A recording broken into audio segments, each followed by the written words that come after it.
Jamen, det er jo en ære, når man bliver indkaldt og får at vide, at man har vundet en pris. Det er jo klart. Det, der er spændende, er jo, at der er nogen, der opdager det, vi går og laver. Og der er nogen, der synes, at det er værd at give en pris.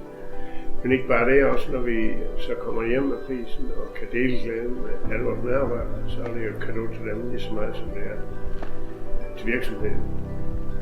Til mig som leder af virksomheden. Det er man stolt over, når man får sådan noget, ikke?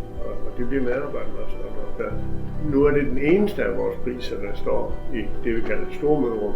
Så det i sig selv er jo en cadeau også til dem, der har givet os prisen.